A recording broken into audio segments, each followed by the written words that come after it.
John Paul രണ്ടാമൻ മാർപ്പാപ്പ പരിശുദ്ധ കുർബാനയെക്കുറിച്ച് എഴുതിയ അതിമനോഹരമായ ഒരു ചാക്രിക ലേഖനത്തിൻ്റെ പേരാണ് മാനെ നൊബിസ്കും ദോമിനെ.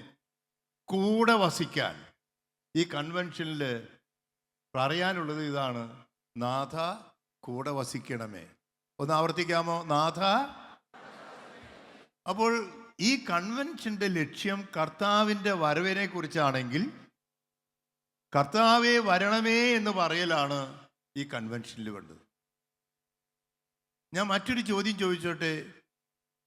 യോഹന്നാന്റെ സുവിശേഷത്തിൽ 15-ാമത്തെ അധ്യായം മുന്തിരിച്ചെടിയും ശാഖകളുടെയും ഉപമയിലൂടെ യേശു പറഞ്ഞു, നിങ്ങൾ എന്നിൽ വസിക്കുക, ഞാൻ നിങ്ങളിലും വസിക്കും, അപ്പോൾ നിങ്ങൾ ധാരാളം ഫലം പുറപ്പെടുവിക്കും എന്നൊക്കെ പറഞ്ഞിട്ട് എന്തിനാണ് യേശു വന്നേ? എന്തിനാ യേശു വന്നേ എന്നാലോചിച്ച് നോക്ക്. ആഗമനം, ഈ ആഗമനത്തെക്കുറിച്ചുള്ള സദ്വാർത്ത ഇവിടെ അറിയിക്കുകയാണ്. എന്തിനാ യേശു വന്നേ?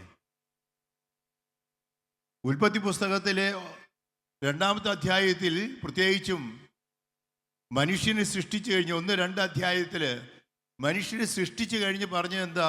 പറുദീസായിൽ നിങ്ങൾ എന്നോട് കൂടെ ആയിരിക്കണം, എൻ്റെ കൂടെ വസിക്കണം. എന്നാൽ അനുസരണക്കേട് കാണിച്ച് വിലക്കപ്പെട്ട കനി തിന്ന് ആദവും ഹവ്വായും പിശാചിൻ്റെ പ്രലോഭനത്തിന് വിധേയയായി പെണ്ണ് കാണിച്ചു തന്ന ആ കായ് തിന്ന് ആദവും പിശാചിൻ്റെ പ്രലോഭനത്തിൽ ഹവ്വായും എന്ത് ചെയ്തു? അനുസരണക്കേട് കാണിച്ച് ദൈവത്തിൽ നിന്ന് അകന്നുപോയപ്പോൾ ആ മനുഷ്യവർഗത്തെ, അതിൻ്റെ സന്തതി പരമ്പരകളെ വീണ്ടും ദൈവത്തിലേക്ക് എത്തിക്കുന്നതിന് ദൈവം വാഗ്ദാനം ചെയ്തു ഒരു രക്ഷകനെ. ആ രക്ഷകനെ കുറിച്ചുള്ള പ്രതീക്ഷയാണ് പഴയ നിയമം മുഴുവനും. യോഹന്നാന്റെ സുവിശേഷത്തിലെ 3:16 നമ്മൾ എത്ര പ്രാവശ്യമാണ് കേട്ടിട്ടുള്ളതെന്ന് എനിക്കറിയില്ല. യോഹന്നാൻ 3:16 ഇവിടെയുള്ള എല്ലാവർക്കും കാണാപ്പാടാം. എത്ര പ്രാവശ്യം കേട്ടിട്ടുണ്ടെന്ന് വായിക്കാമോ? യോഹന്നാൻ 3:16 എല്ലാവർക്കും അറിയാം. തന്നിൽ വിശ്വസിക്കുന്ന ഏതൊരുവനും നശിച്ചു പോകാതെ നിത്യജീവൻ പ്രാപിക്കേണ്ടതിന് തൻ്റെ ഏകജാതനെ നൽകാൻ തക്കവിധം ദൈവം ലോകത്തെ അത്രമാത്രം. അപ്പോ ഈ ആഗമനം, യേശുവിന്റെ ആഗമനം എന്ന് എന്തിനാ? ഒരുവനും നശിച്ചു പോകാതെ നിത്യജീവൻ പ്രാപിക്കേണ്ടതിന്. അതിനാവശ്യമായത് വിശ്വാസമാണ്. ഈ ഭൂമിയിലേക്ക് യെശു പിറന്നപ്പോൾ സംഭവിച്ചത് എന്താ? മാർക്കോസ് 1:15 പറഞ്ഞു, ഈ ഭൂമിയിലേക്ക് യേശു ജനിച്ചു കഴിഞ്ഞപ്പോൾ എന്താണ് സമയം? ഈ ജെറുസലം വചനകൂടാരത്തിൽ എത്തിയിരിക്കുന്നവരെ, നിങ്ങൾ നമുക്ക് എല്ലാവർക്കും ഇതാ സമയം പൂർത്തിയായി, സമാഗതമായി. എന്തിനാ സമയം സമാഗതമായി? മാർക്കോസ് 1:15 ദൈവരാജ്യം സമീപിച്ചിരിക്കുന്നു. അപ്പോൾ യേശു ഭൂമിയിലേക്ക് ജനിച്ചപ്പോൾ ഭൂമി ദൈവരാജ്യമായി. ഈ കൺവെൻഷനിൽ പങ്കെടുക്കുന്ന എല്ലാവരിലും ദൈവരാജ്യമുണ്ടോ എന്ന് അറിയാൻ കൊരിന്ത്യക്കാർക്ക് എഴുതിയ 1-ാം ലേഖനത്തിലെ 3:16 പറഞ്ഞു, നിങ്ങൾ ദൈവത്തിൻ്റെ ആലയമാ, പരിശുദ്ധാത്മാവ്. അപ്പോൾ ചോദിക്കട്ടെ, ഉൽപ്പത്തി പുസ്തകം 1:26 വായിച്ചു പോയാലും ദൈവത്തിൻ്റെ ഛായയിലും സാദൃശ്യത്തിലും സൃഷ്ടിക്കപ്പെട്ട ഇവിടെയുള്ള കൺവെൻഷനിൽ ഓരോരുത്തരോടും ചോദിക്കുകയാണ്, ദൈവരാജ്യം സമീപിച്ചിരിക്കുന്നു. അത് ആരംഭിക്കുന്നത് എൻ്റെ ഹൃദയത്തിലാണ് എന്ന്, ദൈവം എന്നിലുണ്ട് എന്ന് ബോധ്യമുള്ളവർ കൈ ഉയർത്തി ഒന്ന് ഹല്ലേലൂയ പറഞ്ഞേ, ഒന്നുകൂടി ഉറക്കെ പറഞ്ഞേ. അപ്പോൾ ദൈവരാജ്യം എൻ്റെ ഹൃദയത്തിൽ, എൻ്റെ കുടുംബത്തിൽ, എൻ്റെ ഇടവകയിൽ, എൻ്റെ സമൂഹത്തിൽ, എൻ്റെ ലോകത്തിൽ ഉണ്ടാകലാണ് ഏറ്റവും വലിയ മംഗളവാർത്ത. പക്ഷേ ഞാനും നിങ്ങളും കുറേയൊക്കെ ആദത്തെ പോലെ ഹവ്വയെ പോലെയായി. അനുസരണക്കേട് കാണിച്ചു, ഓടിപ്പോയി, തിന്നരുതാത്ത ഫലം തിന്നു. അങ്ങനെ വന്നപ്പോൾ ഈ ദൈവരാജ്യം എൻ്റെ ഹൃദയത്തിൽ, ഈ കൺവെൻഷൻ കഴിയുമ്പോഴേക്കും ദൈവരാജ്യം എൻ്റെ ഹൃദയത്തിൽ ഉണ്ടാകണമെങ്കിൽ മാർക്കോസ് 1:15 2 നിബന്ധനകൾ പറഞ്ഞു. എന്തൊക്കെയാണെന്നറിയാമോ? ഒന്ന്, ഈ ദൈവരാജ്യം എൻ്റെ ഹൃദയത്തിലും കുടുംബത്തിലും ഉണ്ടാകണമെങ്കിൽ 2 നിബന്ധനകൾ മാർക്കോസ് 1:15 പറഞ്ഞു. അത് നടക്കാനാണ് ഈ കൺവെൻഷൻ. എന്താണത്? സുവിശേഷത്തിൽ 1 അനുദപിക്കണം, 2 സുവിശേഷത്തിൽ വിശ്വസിക്കണം.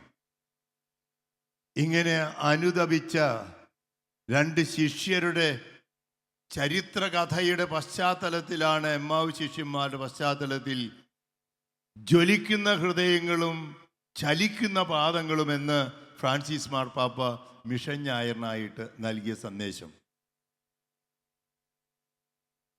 എങ്ങനെയാ യേശു വരിക? നമുക്ക് എല്ലാവർക്കും അറിയാം. എൻ്റെ ഹൃദയത്തിൽ, എൻ്റെ കുടുംബത്തിൽ, എൻ്റെ ഇടവകയിൽ, എൻ്റെ നാട്ടിൽ, ഈ വചന കൂടാരത്തിൽ യേശു എങ്ങനെയാ വരിക? നിങ്ങൾക്ക് എങ്ങനെയാ യേശുവിനെ കിട്ടുക? എനിക്ക് കിട്ടുക? ഇവിടെ ഏതാനും ഉദാഹരണങ്ങൾ നിങ്ങളുടെ മുമ്പിൽ ചോദ്യം. നമുക്ക് എല്ലാവർക്കും അറിയാവുന്നതാ. യേശുവിനെ ഭൂമിയിൽ ആദ്യമായി കിട്ടിയ വ്യക്തി ആരാ? പരിശുദ്ധ. അത് കഴിഞ്ഞ് കിട്ടിയത് ആരാ? യൗസേപ്പ് പിതാവ്. അത് കഴിഞ്ഞ് കിട്ടിയത് ആർക്കാ? ലൂക്കായുടെ സുവിശേഷത്തിൽ 1-ാമത്തെ അധ്യായത്തില് അത് പിറവി തിരുനാളിന് ശേഷമല്ല, അതിനു മുമ്പ് കിട്ടിയ ഒരാളുണ്ട്. 39 മുതൽ 45 വരെയുള്ള വാക്യങ്ങളിൽ ലൂക്കായുടെ സുവിശേഷം 1-ാം അധ്യായം. അതാർക്കാ? എലിസബത്തിന്. പിന്നെ അങ്ങോട്ട് കിട്ടിയ ആളുകളുടെ എണ്ണമാണ് ഈ ഇരിക്കുന്ന നമ്മളടക്കം. എങ്ങനെയാ യേശുവിനെ കിട്ടിയേ? മറിയത്തിന് യേശുവിനെ കിട്ടിയത് എങ്ങനെയാ? അതിന് പല തലങ്ങളുണ്ട്, പല ഘടകങ്ങളുണ്ട്, പല ഘട്ടങ്ങളുണ്ട്. ആദ്യത്തെ ഘട്ടം ഏതാ? പ്രാർത്ഥിച്ചുകൊണ്ടിരിക്കുമ്പോൾ ഒരുവൻ വന്ന്, അവന്റെ പേര് ഗബ്രിയേൽ എന്നാണ്, പ്രത്യക്ഷപ്പെട്ടുകൊണ്ട് പറഞ്ഞു, നന്മ നിറഞ്ഞ മറിയമേ നമ്മൾ ചെയ്യാറ്, പക്ഷെ അത് ശരിക്ക് hail Mary full of grace, ദൈവകൃപ നിറഞ്ഞവളെ, നിനക്ക് കൃപ ലഭിച്ചിരിക്കുന്നു. കൃപ ആരാ?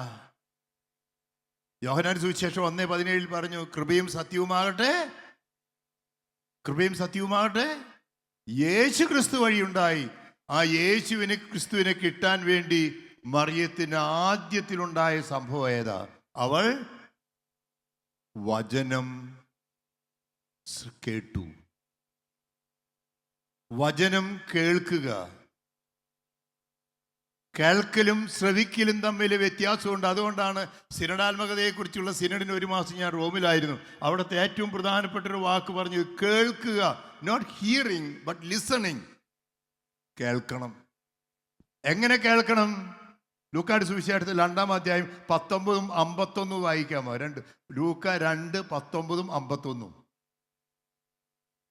വെറുതെ കേട്ടാ ഒരു ചെവിക്കൂടെ കേട്ട് മറ്റേ ചെവിക്കൂടെ പോയാൽ പോരാ. മറിയം ചെയ്തത് എങ്ങനെയാ? വചനം കേട്ട്. ഈ കൺവെൻഷനിലുള്ള എല്ലാവരോടും പറയാൻ പോകുന്ന ആ കേൾക്കുന്ന രീതിയെ കുറിച്ച് എങ്ങനെയാ? മറിയമാകട്ടെ ഇവയെല്ലാം ഹൃദയത്തിൽ സംഗ്രഹിച്ച് ഗാഢമായി ചിന്തിച്ചു കൊണ്ടിരിക്കാനായി കൺവെൻഷൻ. 51-ാമത്തെ വാക്യം.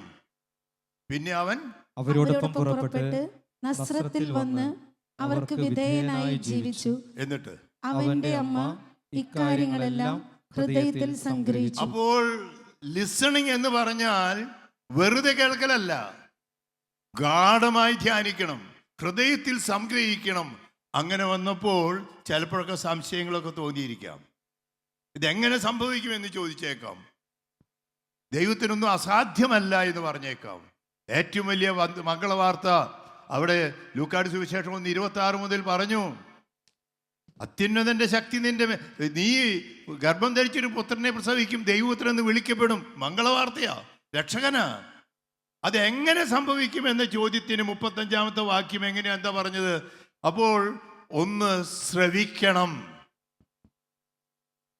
2 അത് ഗ്രഹിക്കണം അല്ലെങ്കിൽ സംഗ്രഹിക്കണം, ഗാഢമായി ധ്യാനിക്കണം. 3 ലൂക്ക 1:45 എലിസബത്ത് പറഞ്ഞത് എന്തുകൊണ്ടാ? 3-ാമത്തെ 1 ശ്രവിക്കണം, 2 അത് സംഗ്രഹിക്കണം, 3 ലൂക്ക 1:45 കർത്താവ് അരുളി ചെയ്ത കാര്യങ്ങൾ 3 വിശ്വസിക്കണം. വിശ്വസിക്കാൻ തയ്യാറായിട്ടാണോ നിങ്ങൾ വന്നിരിക്കണേ? ആണോ? എന്ന് ഹല്ലേലൂയ പറഞ്ഞാൽ കേട്ടോ. ഉറക്കണേ. ഉറപ്പില്ലാത്തവരാരും പറയരുത്. ഒന്നുകൂടി പറയേ, വിശ്വസിക്കണം. അങ്ങനെ വിശ്വസിച്ചു കഴിഞ്ഞപ്പോൾ ലൂക്ക 1:35 എന്ത് സംഭവിക്കും? പരിശുദ്ധാത്മാവ് നിന്റെ മേൽ വരും. അപ്പോൾ വചനം ശ്രവിക്ക് അത് മംഗളവാർത്തയാകണമെങ്കിൽ, കർത്താവ് വരണമെങ്കിൽ എന്തുണ്ടാവണം? പരിശുദ്ധാത്മാവ് വരണം.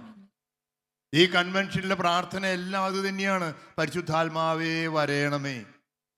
ഈ കൺവെൻഷനിൽ ഉജ്ജ്വലിപ്പിക്കപ്പെടണം. നമുക്ക് മാമോദിസയിൽ കിട്ടി, സ്ഥൈര്യലേപനത്തിൽ കിട്ടി, ഓരോ കൂദാശകളിൽ കിട്ടി. പക്ഷേ തിമോത്തിക്ക് എഴുതിയ 2 ലേഖനത്തിലെ 1:6 വായിക്കുമോ? തിമോത്തി 2:1-6. എന്റെ കൈവെപ്പിലൂടെ നിനക്ക് ലഭിച്ച ദൈവിക വരം വീണ്ടും ഉജ്ജ്വലിപ്പിക്കണം. അപ്പോൾ ഈ കൺവെൻഷനിൽ പരിശുദ്ധാത്മാവിനെ നമുക്ക് കിട്ടിയതാ, ദൈവകൃപ കിട്ടിയതാ. അത് കൈവപ്പ് വഴി, മാമോദിസയിലെ കൈവപ്പ് വഴി, സ്ഥൈര്യലേപനത്തിലെ കൈവപ്പ് വഴി, ഓരോ കൂദാശകളുടെ കൈവപ്പ് വഴി കിട്ടിയിട്ടുള്ള ദൈവകൃപ, അച്ഛന്മാർക്ക് പട്ടത്തിലൂടെ കിട്ടിയ കൈവപ്പ് വഴി, സമർപ്പണത്തിലൂടെ കിട്ടിയ കൈവപ്പ് വഴി ഈ കൺവെൻഷനിൽ എന്ത് നടക്കണം? ഉജ്ജ്വലിപ്പിക്കപ്പെടണം. അതിനെ ഈ കൺവെൻഷൻ, ദൈവകൃപ ഉജ്ജ്വലിപ്പിക്കപ്പെടാൻ. അങ്ങനെ വരുമ്പോൾ പരിശുദ്ധാത്മാവ് വന്നു കഴിയുമ്പോൾ യോഹന്നാൻ സുവിശേഷം 1:14 വചനം ലോഗോസ് നമ്മുടെ ജീവിതത്തിൽ മാംസം ധരിക്കും, നമുക്ക് ക്രിസ്തുവിനെ കിട്ടും. പരിശുദ്ധ അമ്മയ്ക്ക് കിട്ടിയതുപോലെ, എലിസബത്തിന് കിട്ടിയതുപോലെ, യേശുവിനെ സ്വീകരിച്ച യൗസേ പിതാവിന് കിട്ടിയതുപോലെ, മാലാഖമാരുടെ ശബ്ദം കേട്ടപ്പോൾ, മംഗളവേർത്ത കേട്ടപ്പോൾ ഇറങ്ങിത്തിരിച്ച ആട്ടിടയന്മാർക്ക് കിട്ടിയതുപോലെ, നക്ഷത്രം കണ്ടപ്പോൾ പൂജരാജാക്കന്മാർക്ക്, യഹൂദന്മാർക്ക് ലഭിച്ച ആ പൂജരാജാക്കന്മാർക്ക് കിട്ടിയതുപോലെ നമുക്കും യേശുവിനെ കണ്ടെത്താനാവും. പക്ഷേ ദൈവകൃപയില്ലാതിരുന്ന, അല്ലെങ്കിൽ സന്മനസ്സില്ലാതിരുന്ന, ദൈവഹിതത്തിന് ഇതാ കർത്താവിൻ്റെ ദാസി എന്ന് ദാസൻ പറയാതിരുന്ന ഹെരോദോസ് രാജാവിന് കിട്ടിയില്ല. രാജാവിൻ്റെ കൊട്ടാരത്തിലെ പണ്ഡിതന്മാർക്ക് കിട്ടിയില്ല. സത്രത്തിലേക്ക് കടന്നു വന്നപ്പോൾ ആ യേശുവിനെ, മറിയത്തെ, യൗസേ പിതാവിനെ കടത്താതിരുന്ന സത്രത്തിൻ്റെ ഉടമകൾക്ക് കിട്ടിയില്ല. ഇതുപോലെയൊക്കെ ഞാനും നിങ്ങൾ ഇന്നും അങ്ങനെ കിട്ടാതിരുന്നാൽ, അങ്ങനെ കർത്താവിന് വേണ്ടി വാതിൽ തുറക്കാതിരുന്നാൽ, വെളിപാട് പുസ്തകത്തിൽ ഞാൻ നിന്റെ ഹൃദയത്തിൽ 3-ാമത്തെ അധ്യായത്തിൽ വാതിൽക്കൽ മുട്ടുന്നു, നീ എനിക്ക് വേണ്ടി തുറന്നു തരാൻ പറഞ്ഞ് തുറന്നിട്ടില്ലെങ്കിൽ കർത്താവിന് കിട്ടില്ല. ഇതാ ഈ കൺവെൻഷനിൽ പറയുന്നത്, നീ യേശുവിനായി വാതിൽ തുറക്കുക, നിന്റെ ഹൃദയത്തെ തുറക്കുക. പറഞ്ഞോ ഹല്ലേലൂയ, ഒന്ന് പറഞ്ഞോ. വാതിൽ തുറക്കാൻ തയ്യാറുള്ളവർ, യേശുവെ വരണമേ എന്ന്, വസിക്കണമേ എന്ന് പറയാൻ തയ്യാറുള്ളവർ മാത്രം 2 കൈ ഉയർത്തി ഒന്ന് പറഞ്ഞേൻ. ഒന്നുകൂടി, പരിശുദ്ധാത്മാവ് വരണമെന്ന് ആഗ്രഹിക്കുന്നവർ ഒന്നുകൂടി പറഞ്ഞേ. അങ്ങനെ യേശു വന്നാൽ തീർച്ചയായിട്ടും മറിയത്തിന് കല്ലെറിഞ്ഞ് കൊല്ലപ്പെടേണ്ട ഒരു അവസ്ഥയാ. പക്ഷെ പേടിയുണ്ടായില്ല. യൗസേ പിതാവിനെ സംശയിക്കാൻ, അവളെ ഡൈവോഴ്സ് ചെയ്യണമെന്ന് വേണമെങ്കിൽ തോന്നാം, മറിയത്തിന് വേണമെങ്കിൽ അബോർട്ട് ചെയ്യാം, യൗസേ പിതാവിന് വേണമെങ്കിൽ ഡൈവോഴ്സ് ചെയ്യാം. ചെയ്തില്ല. ഇത് ദൈവത്തിന്റെ ഹിതമാണെങ്കിൽ കുടുംബത്തെ രക്ഷിച്ച യൗസേപ്പ്, രാത്രി പാതിരയ്ക്ക് ഇറങ്ങിത്തിരിച്ച ആട്ടിടയന്മാര്, പണ്ഡിതരും പണക്കാരുമായ പൂജരാജാക്കന്മാർ ഇറങ്ങിത്തിരിച്ചത്, നമുക്കും അതുപോലെ തന്നെ പേടിയൊന്നും വേണ്ട. പ്രതിസന്ധികളുണ്ട്, പക്ഷെ ഇറങ്ങിത്തിരിച്ചിരിക്കുക ഈ കൺവെൻഷന്. പക്ഷേ ഇറങ്ങിത്തിരിച്ചവരിൽ കുറച്ചു പേര് ആദത്തെ പോലെ, ഹവ്വയെ പോലെ കർത്താവിൽ നിന്നാകുന്നു. ധൂർത്തപുത്രനെ പോലെ, മൂത്തപുത്രനെ പോലെ നമ്മളും വീട്ടിൽ കയറാൻ മടിച്ചു. യേശുവിനെ അകലെ നിന്ന് കാണാൻ വേണ്ടി ആഗ്രഹിച്ച ലൂക്കാട് സുവിശേഷം 19-ാമത്തെ അധ്യായത്തിലെ സക്കേവുസ് ഒരു മോഹം മാത്രം എന്നിട്ട് മരത്തിന്റെ മുകളിൽ കയറി. എമ്മാവ് ശിഷ്യന്മാര്, അവർക്ക് എല്ലാം അറിയാം, കർത്താവിന്റെ കൂടെ 3 വർഷം നടന്നവരാണ് അവർ, അത്ഭുതങ്ങൾ കണ്ടവരാ.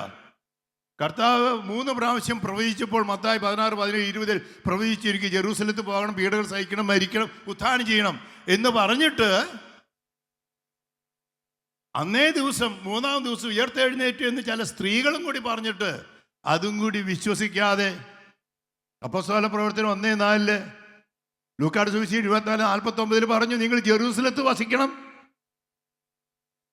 വസിക്കാതെ എല്ലാം അറിഞ്ഞു, എന്നിട്ടും അതിലൊരു തൃപ്തിയും വരാതെ നല്ല കത്തോലിക്കരായ ക്രിസ്ത്യാനികളായിട്ടൊക്കെ നടന്നിട്ട് വലിയ ബോധ്യമില്ലാതെ സ്വന്തം വഴിക്ക് പോയ ജെറൂസലേമിലെ മലയിൽ നിന്ന് 60 സ്ഥാദിയോൺ അകലെയുള്ള എമ്മാവൂസിലേക്ക് സ്വന്തം പദ്ധതിയുമായി പോയ എമ്മാവൂസ് ശിഷ്യന്മാരെ പോലെ ഞാനും നിങ്ങളും. ഇവിടെ പറയുന്നത് ലുക്കായുടെ സുവിശേഷത്തിലെ 19-ാമത്തെ അധ്യായത്തില് ആ കുടുംബത്തിന് രക്ഷ കിട്ടി, കർത്താവിനെ കിട്ടി. പക്ഷേ സക്കേവൂസ് സിക്കമൂർ മരത്തിൻ്റെ മുകളിൽ കയറിയിരുന്ന് ഇങ്ങനെ നോക്കി വെറുതെ ഒന്ന് കൺവെൻഷന് വന്നിട്ടുള്ള, വെറുതെ ഒന്ന് കാണാൻ വന്നിട്ടുള്ള ഒരാളുടെ മുമ്പിൽ യേശു വന്നൊരു നോട്ടം നോക്കും. ഞാനും നിങ്ങളൊക്കെ സിക്കമൂർ മരത്തിൻ്റെ മുകളിൽ കയറിയിരിക്കുക. ഈ കൺവെൻഷൻ്റെ ഇടയിൽ നമ്മുടെ അടുത്ത് വന്ന് മുകളിലേക്ക് ഒരു നോട്ടം നോക്കും. അഹങ്കാരത്തിൻ്റെ മുകളിലിരിക്കുന്ന സക്കേവൂസിനെ നോക്കിയ പോലെ എന്നെ നിങ്ങളെ നോക്കാൻ യേശു നോക്കാൻ പോവാ. ഈ നോട്ടം കിട്ടാൻ ആഗ്രഹമുള്ളവരൊന്ന് കൈവന്തിച്ചാൻ. നല്ലതല്ല കേട്ടോ, എളുപ്പമല്ല കേട്ടോ ഈ നോട്ടം. കർത്താവിൻ്റെ നോട്ടാ പ്രശ്ന. ഈ കർത്താവിൻ്റെ നോട്ടം കിട്ടാൻ ആഗ്രഹമുണ്ടോ? ഒന്നുകൂടി കൈവന്തിച്ച ആഗ്രഹമുള്ളവര്. എന്താ പറയാൻ പോണേ കർത്താവ്? ആ സക്കേവൂസേ, നിന്റെ ഓരോരുത്തരും അവരവരുടെ പേര് പറയാ. സക്കേവൂസേ, നീ നിന്റെ അഹങ്കാരത്തിന്റെ മുകളിൽ നിന്ന് നീ താഴേക്ക് നീ എളിമയോടെ ഒന്ന് ഇറങ്ങി വാ. എനിക്ക് നിന്റെ എവിടെ വീട്ടിലേക്ക് വരാൻ ആഗ്രഹമുണ്ട്. ധൂർത്തപുത്രൻ മാനസാന്തരപ്പെട്ടത് എപ്പോഴാ? ലൂക്ക 15:17 ഒരു വാക്കുണ്ട്. അപ്പോൾ അവന് ഈ സുബോധം ആഗ്രഹിക്കുന്നവരൊന്ന് കൈവന്തിച്ചാൻ. എപ്പോഴാ സുബോധം കിട്ടിയ? പന്നി കൂട്ടി കിടന്നപ്പോഴോ കുറെ ബുദ്ധിമുട്ടുണ്ടായപ്പോഴോ സുബോധം കിട്ടിയ. സക്കേവൂസിന് അത്ര വലിയ കുഴപ്പമില്ല, നല്ല നല്ല നല്ല പണക്കാരനാണ്, വലിയ കുഴപ്പമൊന്നുമില്ല. അപ്പം അങ്ങനെ നിൽക്കുമ്പോൾ ഒരു നോട്ടത്തിലാണ് മാനസാന്തരം കിട്ടിയ. മൂത്തപുത്രനെ എപ്പോഴാണ് മാനസാന്തരം വന്നേ? അപ്പം നിർബന്ധിച്ച് നീ ഇങ്ങോട്ട് വാടാന്ന് പറഞ്ഞപ്പോൾ. എമ്മാവൂസ് ശിഷ്യന്മാർക്ക് മാനസാന്തരം വന്നത് എപ്പോഴാ? എമ്മാവൂസ് ശിഷ്യന്മാർക്ക് മാനസാന്തരം വന്നത് എപ്പോഴാ? അതാണ് ജ്വലിക്കുന്ന ഹൃദയങ്ങൾ, ചലിക്കുന്ന പാദങ്ങൾ എന്ന മിഷണറി ദൗത്യം ജോൺ ഫ്രാൻസിസ് മാർപ്പാപ്പ പറയുന്നത്. എമ്മാവൂസ് ശിഷ്യന്മാർക്ക് മാനസാന്തരം വന്നത് എപ്പോഴാ? അറിവില്ലാഞ്ഞിട്ടാണോ? പണ്ഡിതന്മാരല്ലാഞ്ഞിട്ടാണോ? യേശുവിൻ്റെ കൂടെ നടക്കാഞ്ഞിട്ടാണോ? പക്ഷേ ദൈവത്തിൻ്റെ പദ്ധതിക്ക് വിധേയപ്പെടാതെ സ്വന്തം പദ്ധതിയുമായി ഇറങ്ങിത്തിരിച്ച എമ്മാവൂസ് ശിഷ്യന്മാരുടെ കൂടെ യേശു നടന്നു. 24-ാമത്തെ അധ്യായത്തില് 17-ാമത്തെ വാക്യത്തില് മ്ലാനവതരായിരുന്നു. ഒരു തൃപ്തിയില്ല. ഇപ്പൊ ഇവിടെ വന്നിട്ടുള്ളു വരുമ്പോൾ മുഖത്തേക്ക് നോക്കുമ്പോൾ വലിയ തൃപ്തിയൊന്നും കാണാനില്ല. ഈ മ്ലാനവതര് അവരുണ്ടായിരുന്നു. അത് കഴിഞ്ഞ് യേശു ചോദിച്ചപ്പോൾ എല്ലാ കാര്യങ്ങളും എല്ലാ ഇവിടെ അറിവില്ലാത്ത ആരുമില്ല. ബൈബിൾ അറിയുന്ന നിങ്ങൾ ഈ പറയുന്നവരെക്കാൾ കൂടുതൽ ബൈബിൾ അറിയാവുന്നവരെ ഇവിടെ ഇരിക്കണേ. യേശു കൂടെ നടന്നിട്ട് യേശുവിനെ അവർ തിരിച്ചറിഞ്ഞില്ല. 13, 14, 15 വാക്യങ്ങളിൽ യേശു കൂടെ നടന്നിട്ട് തിരിച്ചറിഞ്ഞില്ല. ബൈബിൾ കൺവെൻഷൻ മുഴുവൻ കൂടിയിട്ടും തിരിച്ചറിഞ്ഞില്ല. കാരണം അവരുടെ കണ്ണുകൾ മൂടപ്പെട്ടിരുന്നു. ഐസിയാ പ്രവാചകൻ 49-ാമത്തെ അധ്യായത്തിൽ പറഞ്ഞു, പെറ്റമ്മ മറന്നാലും ഞാൻ നിങ്ങളെ മറക്കില്ല. യേശു കൂടെ നടന്നു. ഈ കൺവെൻഷനിൽ എമ്മാവൂസ് ശിഷ്യന്മാരുടെ കൂടെ അവർ തിരിച്ചറിഞ്ഞില്ലെങ്കിലും യേശു ഈ കൺവെൻഷനിൽ എൻ്റെ കൂടെ നടക്കുന്നുണ്ട് എന്ന് ബോധ്യമുണ്ടാകാൻ വേണ്ടിയാണ്. അത് ആഗ്രഹിക്കുന്നവര് ഒരു പ്രൈസ് ദി ലോർഡ് പറഞ്ഞ് കേട്ടെ. നിങ്ങൾക്ക് തിരിച്ചറിവുണ്ടാവില്ല, കാരണം കണ്ണ് കണ്ടുകൂടാ. പക്ഷെ യേശു കൂടെ നടക്കുന്നുണ്ട്. എല്ലാം വിശദീകരിച്ചു കൊടുത്തു. പക്ഷേ രാത്രിയായപ്പോൾ അവർ കൂടെ നടന്ന് പിന്നെ കാറ്റഗിസവും പഠിപ്പിച്ചു, വചനപ്രഘോഷണം ഒക്കെ നടത്തി. അവരെ വിളിച്ച ഒരു പേരുണ്ട്. അതെന്താണെന്നറിയാമോ? 25-ാമത്തെ വാക്യത്തില് ഭോഷന്മാരെ, ഹൃദയം മന്ദീഭവിച്ചവരെ. ഈ ഇവിടെ ഇരിക്കുന്ന എന്നെ കുറിച്ച് ചിലപ്പോൾ നിങ്ങളെക്കുറിച്ചൊക്കെ കർത്താവ് വിളിക്കുന്ന പേരെന്താണെന്ന് അറിയാമോ? 25-ാമത്തെ വാക്യം നോക്കിയാൽ, ലൂക്ക 24:25. അപ്പോൾ അവൻ അവരോട് പറഞ്ഞു, ഭോഷന്മാരെ. നല്ല വാക്ക്. അത് കേൾക്കാൻ നമുക്ക് എല്ലാവർക്കും ആഗ്രഹം ഉണ്ടാവും അല്ലേ? എന്താ പറഞ്ഞേ? ഭോഷന്മാരെ. ഈ കൺവെൻഷൻ പ്രസംഗം കേൾക്കുമ്പോൾ ചിലപ്പോൾ വിളിക്കുന്നത് ഭോഷന്മാരെ. പിന്നെ പ്രവാചകൻ പറഞ്ഞിട്ടുള്ളത്, ഈ ബൈബിൾ കൺവെൻഷൻ പ്രസംഗിച്ചു കഴിഞ്ഞിട്ട് വിശ്വസിക്കാൻ കഴിയാത്ത മനസ്സിലാക്കാതെ പോയ ഹൃദയം ഹൃദയം മന്ദീഭവിച്ചത്. മന്ദീഭവിച്ചൊരു ചിലപ്പോൾ ഇത് കേൾക്കേണ്ടി വരും കേട്ടോ. കാറ്റഗറീസ് ഒക്കെ പഠിപ്പിച്ചു കഴിഞ്ഞിട്ട് അവരകലുന്ന പോലെ തോന്നി 78ാമത്തെ വാക്യത്തില് അകലുക. അപ്പോഴാണ് അവർ പറഞ്ഞത് എന്ത്? നാഥ കൂടെ കൂടെ വസിക്കണമേ. അവർ യേശുവിനെ തിരിച്ചറിഞ്ഞത് എപ്പോഴാണെന്നാണ് ചോദ്യം. അവർക്ക് യേശുവിനെ തിരിച്ചറിഞ്ഞ് മനസ്സിലാക്കിയത് എപ്പോഴാണെന്നാണ് ചോദ്യം. 30ാമത്തെ വാക്യം, അതാണ് ഈ കൺവെൻഷന്റെ ഏറ്റവും പ്രധാനപ്പെട്ട കാര്യം. ഈ കൺവെൻഷനിൽ വചനപ്രഘോഷണം പ്രധാനപ്പെട്ടതാണ്. അതോടൊപ്പം തന്നെ ഹൃദയങ്ങൾ ജ്വലിക്കണമെങ്കിൽ, പാദങ്ങൾ ചലിക്കണമെങ്കിൽ എന്താ 30ാമത്തെ വാക്യത്തില്? അവരോടൊപ്പം ഭക്ഷണത്തിനിരുന്നപ്പോൾ അവൻ അപ്പമെടുത്ത് വാഴ്ത്തി മുറിച്ച് അവർക്ക് അത് ഏതിലാ? എവിടെ അപ്പമെടുത്ത് വാഴ്ത്തി മുറിച്ച് കൊടുക്കുന്ന കർമ്മം? ഇവിടെ പരിശുദ്ധ. അപ്പൊ ഈ കുർബാനയിലാണ് ഏറ്റവും കൂടുതൽ പ്രാർത്ഥിക്കേണ്ടത്. കണ്ണു കാണാൻ, തിരിച്ചറിയാൻ, വിശ്വസിക്കാൻ, യേശുവിനെ മനസ്സിലാക്കാൻ. അടുത്ത വാക്യം എന്തെന്ന്? അപ്പോൾ അവനെ തുറക്കപ്പെട്ടു. അവർ കണ്ണു തുറന്നു. പിന്നെ അവർ അവനെ തിരിച്ചറിഞ്ഞു. യേശുവാണ് തിരിച്ചറിഞ്ഞു. എങ്ങനെ?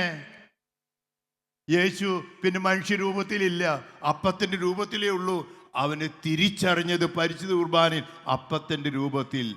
അത് കഴിഞ്ഞപ്പോഴാണ് 32, 33 വാക്യങ്ങളിൽ 2 കാര്യങ്ങൾ നടന്നത്. അതുവരെ വേണ്ട തരത്തിൽ വചനം പ്രസംഗിച്ചത് മനസ്സിലായില്ല. പക്ഷേ ഈ അപ്പമെടുത്ത് മുറിച്ച് കൊടുത്തത് സ്വീകരിച്ചു കഴിഞ്ഞപ്പോൾ, പരിശുദ്ധാത്മാവ് അവരുടെ മേൽ വന്നു കഴിഞ്ഞപ്പോൾ അവർ അവരുടെ കണ്ണു തുറന്നു, തിരിച്ചറിഞ്ഞു. അങ്ങനെ തിരിച്ചറിഞ്ഞ ഈ കൺവെൻഷൻ കഴിയുമ്പോൾ തിരിച്ചറിഞ്ഞതിനെ കുറിച്ച് ഉണ്ടാകേണ്ട ഫലം 32ാമത്തെ വാക്യം നിങ്ങൾക്ക് എല്ലാവർക്കും ഉണ്ടാകട്ടെ എന്നതാണ് എൻ്റെ സന്ദേശം. അതോടുകൂടി ഞാൻ നിർത്തുക. എന്താണ് സന്ദേശം? 32. അവർ പരസ്പരം പറഞ്ഞു, വഴിയിൽ വെച്ച് അവൻ വിശുദ്ധ ലിഖിതം ഈ കൺവെൻഷനിൽ പ്രസംഗിച്ചുകൊണ്ടിരുന്നപ്പോൾ നമ്മോട് സംസാരിച്ചപ്പോൾ നമ്മുടെ ഹൃദയം ജ്വലിച്ചിരുന്നില്ല. അതാണ് ജ്വലിക്കുന്നത്. അപ്പൊ ഈ കൺവെൻഷന്റെ ലക്ഷ്യം വചനപ്രഘോഷണത്തിലൂടെ നമ്മുടെ ഹൃദയം ജ്വലിക്കണം, യേശുവിനെ തിരിച്ചറിയണം. അത് കഴിഞ്ഞപ്പോൾ എന്താ ഉണ്ടായ? പിന്നെ വെറുതെ ഇരിക്കാൻ പറ്റിയില്ല. പാദങ്ങൾ ചലിച്ചു തുടങ്ങി. അടുത്ത വാക്യം, പാദങ്ങൾ ചലിച്ചു തുടങ്ങി. എന്തുണ്ടായി? അവർ അപ്പോൾ തന്നെ എഴുന്നേറ്റ് ജെറുസലേമിലേക്ക് തിരിച്ചുപോയി. ധൂർത്തപുത്രൻ പോയ പോലെ എമ്മാവ് ശിഷ്യന്മാര് തിരിച്ചുപോയി. മരത്തിന്റെ മുകളിൽ നിന്ന് സക്കേവൂസ് തന്റെ കുടുംബത്തിലേക്ക് യേശുവിനെ ക്ഷണിച്ചതുപോലെ അവൻ ഇറങ്ങി തിരിച്ചു. ഞാനും നിങ്ങളും തിരിക്കണം. എവിടേക്ക്? കുടുംബത്തിന്റെ കൂട്ടായ്മയിൽ നിന്ന്, വിശ്വാസത്തിന്റെ സഭയുടെ കൂട്ടായ്മയിൽ നിന്ന്, സന്യാസ സമൂഹത്തിന്റെ പൗരോഹിത്യത്തിന്റെ കൂട്ടായ്മയിൽ നിന്ന്, വിശ്വാസത്തിന്റെ കൂട്ടായ്മയിൽ നിന്ന്, രൂപതയുടെ കൂട്ടായ്മയിൽ നിന്ന് അകന്നുപോയവര് ചലിക്കുന്ന പാദങ്ങളോടെ തിരിച്ചു പോന്നു. എവിടേക്ക്? 11 അപ്പസ്തോലന്മാരും മറിയത്തോടും ചേർന്ന കൂട്ടായ്മയിലേക്ക്. ഈ മാനസാന്തരം, പിതാവിന്റെ ഭവനത്തിലേക്ക് എത്തുന്ന മാനസാന്തരം, അവർ കൂട്ടായ്മയിലേക്ക് പോയി.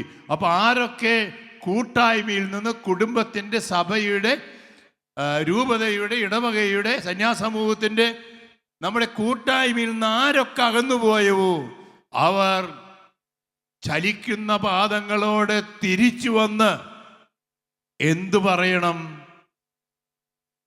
അവിടെയാണ് 34, 35 വാക്യങ്ങൾ എന്താണ്? കർത്താവ് സത്യമായും ഉയർത്തെഴുന്നേറ്റു എന്ന ആദിമസഭയുടെ വിശ്വാസം ഏറ്റുപറയലാണ് ഈ കൺവെൻഷന്റെ ലക്ഷ്യം. ഈ മാനസാന്തരം യേശുവാണ് ഏകലോക രക്ഷകരെന്നും മരണത്തെ തോൽപ്പിച്ച് ഉത്ഥാനം ചെയ്ത എനിക്ക് രക്ഷ നൽകുന്ന ഒരേ ഒരു വ്യക്തി യേശു ക്രിസ്തുവാണെന്നും ഏറ്റുപറയലാണ് ഈ കൺവെൻഷന്റെ ലക്ഷ്യം.